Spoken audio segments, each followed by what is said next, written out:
वार्ता की, बताया। कबीरदास जी मुस्कुराए, बोले राजन ये सत्य नहीं है, ये गद्दी तो आज है, कल नहीं रहेगी।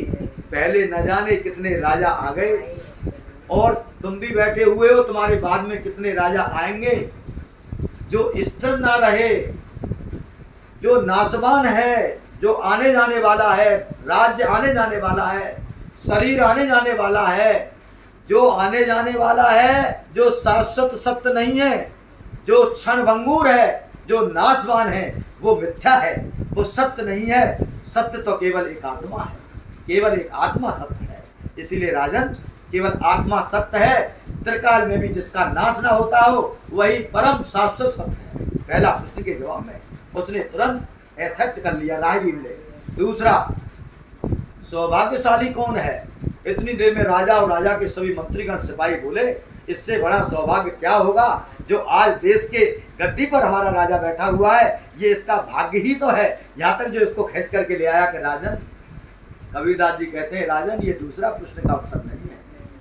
सौभाग्यशाली तो वही है जो कभी भी किसी भी स्थिति में जो विचलित ना हो, जो हमेशा निर्भयता को, समता को, वैराग्य को, अनुराग को प्राप्त हो, और जिसने आत्मा को जान लिया हो, वो ब्रह्म ज्ञानी ही परम सौभाग्यशाली है। जिसने ब्रह्म का तदाकार कर लिया हो, ब्रह्म में निष्ठ हो गया हो, ब्रह्म में तदाकार हो गया हो, जिसने ब्रह्म की अनुभूति कर ली हो और ब्रह्म के साथ 24 घंटे उसकी आत्मा परमात्मा का मिलन हो गया हो, वो ही आत्मा को जानने वाला ही परम सौभाग्यशाली है। और आत्मा है, आत्मा ही परम सत्य है।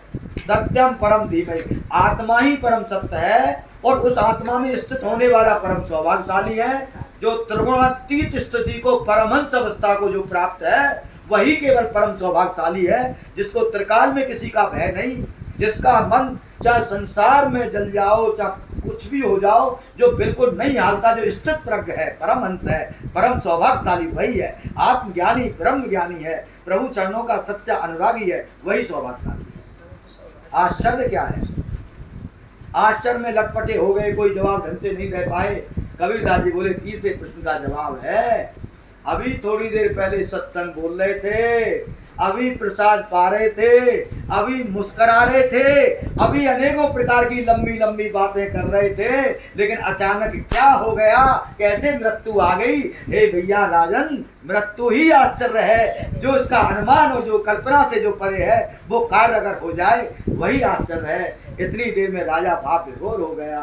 राजा ने नतमस्तक कबीरदास जी के चरणों में प्रणाम कर दिया, राहगीर को भी मुक्त कर दिया, उसको भी प्रणाम किया, उसको भी माला डाल दी कि तूने आज मेरी आंखें खोल दी। और राजा को वैराग्य हो गया, और राजा तपस्या करने के लिए राज्य वैभव को छोड़ करके और अपने जंगल में जाकर के अपने प्रभु को प्राप्त किया।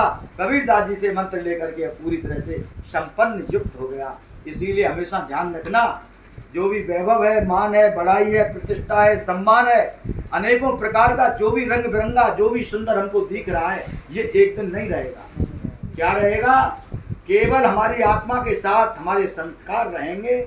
इसीलिए इसमें भरो तो ऐसी भरो, जो कागज हमको मिला है, पेंसिल मिली है, कर्म की पेंसिल हमको ठाकुर जी ने दी है कि जा बेटा, तुझे मैं डिस्टर्ब नहीं करूँगा, तुझे जो भी लिखना हो तू लिखना, और तेरी एग्जाम के बाद जब परीक्षा में, जब तेरा परीक्षा के बाद जब रिजल्ट आएगा तब तुझे मालूम पड़ेगा। इसीलिए मृत्यु के समय हमारी परीक्षा होती है।